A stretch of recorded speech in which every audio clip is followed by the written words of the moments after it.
足球台。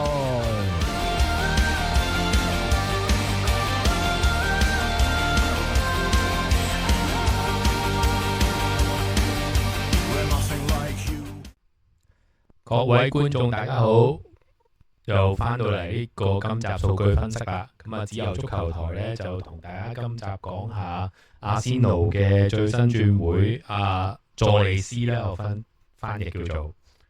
咁就喺講之前呢，都介紹翻啦。咁啊，自由足球台各大平台都可以 search 到嘅，只有130啦。IG、Threads 同埋 Facebook 都會有嘅。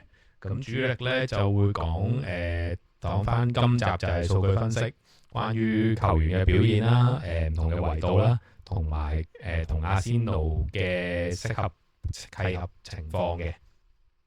咁本人就喺英國啦，咁所以咧都緊貼翻住呢個英國嘅足球分析嘅趨勢。咁上一集亦都有同大家提過咧，就係摩根羅渣士啦，同埋托沙嘅。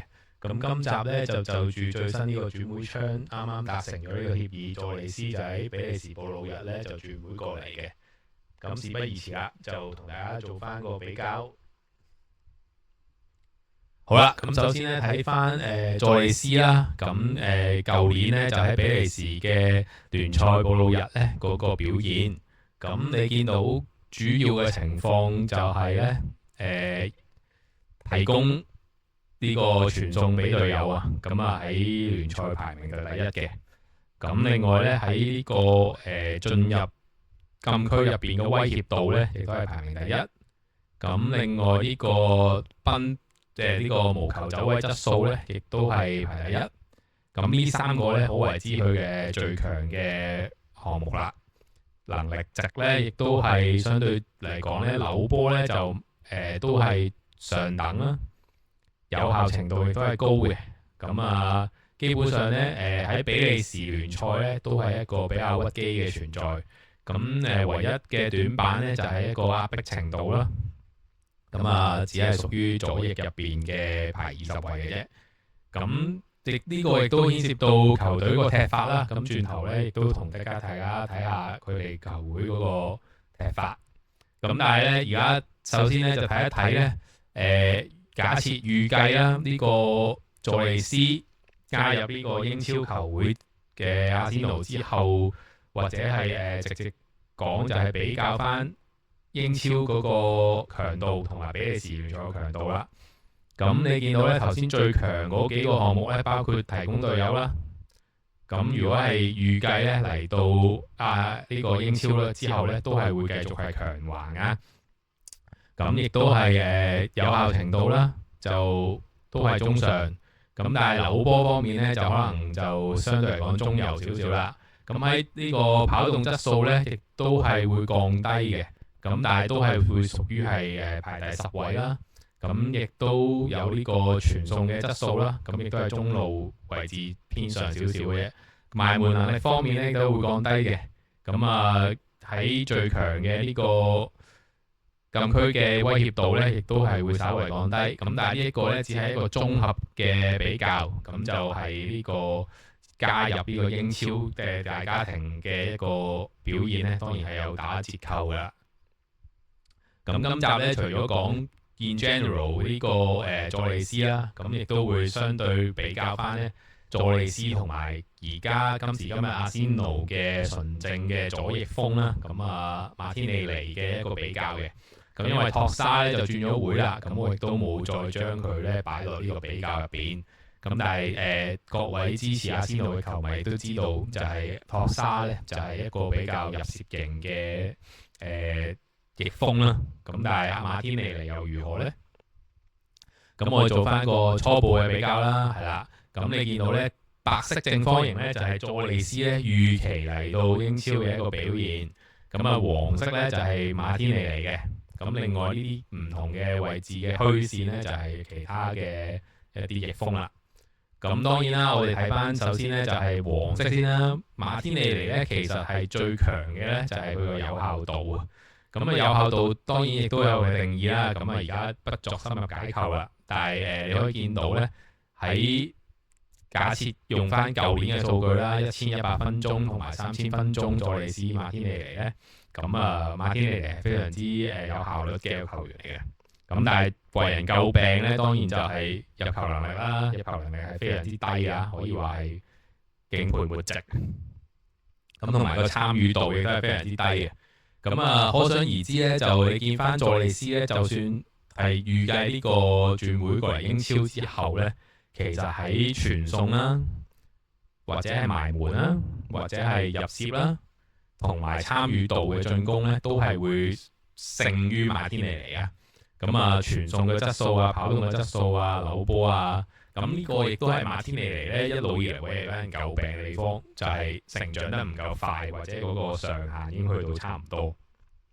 咁但係無論點都好啦，咁唯一一個優勝咧，就係講緊馬天尼尼嗰個防守程嘅壓迫度啊，咁可能會稍為優勝少少。咁呢個就係短期嚟講啦，希望就佐利斯咧有機會被阿基達調教入呢個體系入邊嘅時候咧，咁睇下佢適應得如何，同埋嗰個增進嗰個幅度咧又如何啦。咁再睇埋咧，究竟佢適唔適合阿仙奴咧？其實 in general 咁睇啦，頭先都講過啦。咁就如果用現行嘅翼鋒嚟講咧，咁馬天尼尼咧就相對你知一個可能叫做中游或者中上少少嘅一個翼鋒嘅質素。咁佐利斯可唔可以取代或者係用一個另外一種嘅提供到另外一種維度俾阿仙奴進攻咧？可能有機會嘅，因為咧最主要方面咧就係佢係一個屬於做波型嘅一個翼鋒啊。咁當然呢個係比利時布魯日嘅踢法啦。咁但係換言之，咁我哋又睇翻布魯日係點樣樣咧？嗱，右邊呢幅圖咧就係正方形咧就係布魯日，咁黃色咧就阿仙奴。咁我哋就將咧布魯日咧放咗入呢個英超入邊喎。咁放入去之後咧就會睇翻究竟佢屬於乜嘢程度嘅球隊啦。咁喺進攻方面咧，布魯日咧就係屬於一個比較平衡少少嘅。咁擺落英超咧都係屬於 build up 同埋長傳都會做嘅一個隊伍。咁相對之可能中游啲嘅踢法啦。咁防守方面咧，阿仙奴咧就係超級高壓逼搶 high press。布魯日都會做嘅，咁但係呢一度咧就好有趣嘅，因為咧如果布魯日都係向前壓迫嘅話咧，但係咧反而之咧佐利斯咧佢就唔係一個好壓迫嘅球員喎。咁代表啲乜嘢咧？係咪代表住布魯日俾佢嘅一個自由度係非常之大咧？因為如果你係做高壓嘅一個球隊，但係你嘅翼鋒係相對嚟講冇唔逼搶嘅話咧，咁代表咗啲乜嘢咧？大家可以幻想一下個畫面，咁係咪好似美斯踢阿根廷咁樣咧？咁會唔會出現喺阿仙奴一個咁有 discipline 嘅隊伍入邊可以容許呢樣嘢咧？咁呢個有個疑問喺度啊！咁大家都歡迎討論啦。咁另外就布魯日啦，繼續睇翻喺打唔打反擊方面咧，其實都係偏向於同阿仙奴接近嘅。咁亦都失咗波之後嗰個反搶定係還是點樣咧，都係相對非常之近啦。其實個踢法咧都係差唔多。penetration 啦。Chance creation 係做波啊，同埋呢個結果都係好嘅。咁所以嚟講咧，其實佐利斯喺個阿仙奴暫時嚟講嗰個踢法同布魯日之間咧，其實係有相似嘅。咁但係問題就係出於頭先講嗰樣嘢啦，佢能唔能夠可以喺英超一個咁高強度，而一定要求呢個翼鋒翻嚟防守嘅情況下，佢個體能應唔應付到咧？或者係佢個強度即係 physical 上面啦，咁究竟可唔可以做到咧？咁我就唔係好擔心佢進攻嗰方面嘅能力，除咗話佢傳送比較好啲之外咧，喺翼鋒方面，如果你話扭波咧，就可能係一個短板。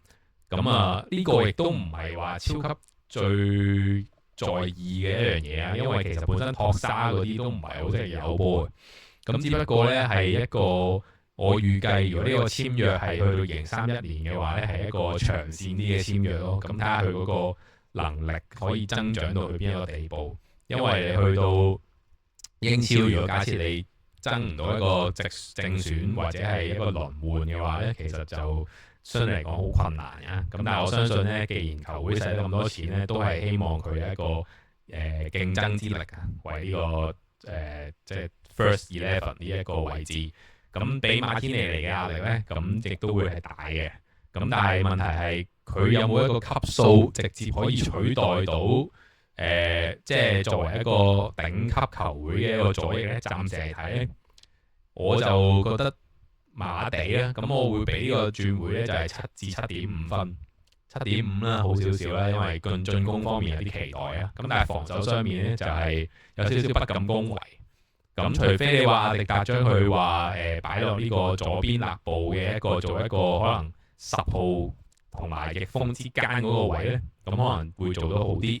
咁但係問題係我哋左邊有冇人可以冚上嚟，或者係會唔會同其他嘅位置嘅球員重疊咧？譬如賴斯啦，或者係嗱有一樣嘢咧就係奧迪加特咧，其實係會回撤啦，定係還是依然係同薩卡喺右路嘅入部位咧去做一啲 combination 咧？咁如果右路嘅立部位做 combination 嘅話，左路立部位係咪都可以做少少咧？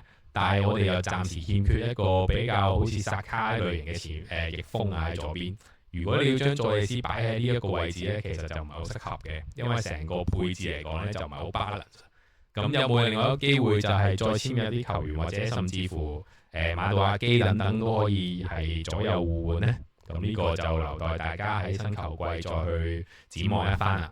咁啊，今集嘅情況咧就係講到呢度啦。咁啊，佐利斯其實係一個相對嚟講長線啲嘅簽約，但係即食性嚟講咧，我覺得都有嘅。咁所以就睇下嚟緊之後足球台咧，其實我就想咧淨係做一啲 confirm 嘅轉會嘅啫。咁啊，嗰啲傳聞啊、吹水啊嗰啲咧，其實我盡量就唔會做嘅，因為就想客觀啲啦。咁亦都係有其他嘅友台咧，可能會做好多呢啲咁嘅節目。咁但係我就想側重翻喺呢個事實發展出嚟嘅一個數據啦。咁啊，同大家客觀啲去睇嘅。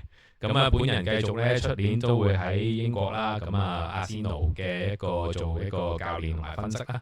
咁啊，分析嘅話咧，就除咗數據分析之外咧，其實仲有影片分析嘅。咁但係呢啲咧就後續再同大家有機會再更新啦。咁就暫時到呢度啦。多謝大家嘅收睇。咁啊，記住睇完咧 like、subscribe 同埋 share 俾朋友啦。Thank you。